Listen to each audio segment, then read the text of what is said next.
Rats with wings, that's the best way I can describe them. They excrete all over the place, they pollute water tanks, they eat fruit trees.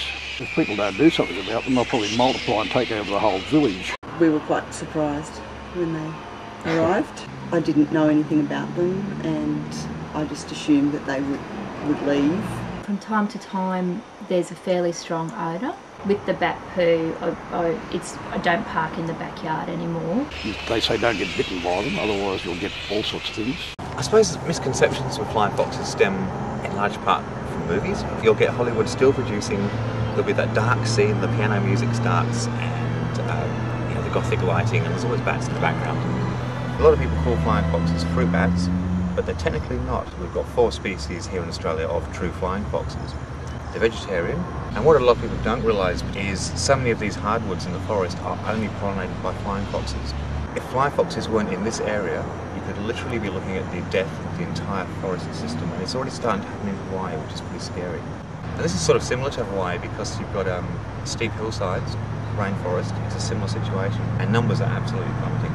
The main ones we get here are black flying foxes, which are state listed as vulnerable, and grey-headed flying foxes, which are the rarer of the two. They need habitat to roost in during the day, which is very rarely where they actually feed, so they need certain conditions to actually roost in these large camps, and of course they need food. Around here, the food in summer is usually really good. There's a whole range of things fruiting and flowering, figs, lily-pillies, flowering gums, that sort of stuff. The problem here is in the winter. They need a really reliable food source in winter. If they don't, they abort basically, unless they get solid nutrition. And the prime winter feeding grounds is the coastal strip behind us, and that's the bit that's being developed and built upon. So the main threats are being moved on from where they're found as a campsite, particularly lack of winter food around here, and you've got, of course, people illegally shooting, and then you've got the reasons they come into care with us, which is hazards that we put in their way: barbed wire fences, loose fruit netting, electrocution on power lines. They have this protected status, which is good on paper, but it doesn't seem to equate to what's happening in real life.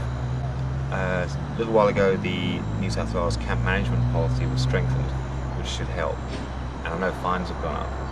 And there's also a big change in public awareness. Some people, of course, hate them. If someone's solution is to take trees down, which is highly illegal, as has happened here at Dallas Park, it's just made the problem shift to Grey Park. And if the same's done there, it'll shift somewhere else in town. It's always going to occur somewhere until we can get a long-term solution. Recently I met the Minister, Verity Firth, about the problem here at Grey Park with the bats, and indicated to her that the community is very keen to coming to a solution to solve this problem. So we're working together now with Council and the government to provide a home for these bats.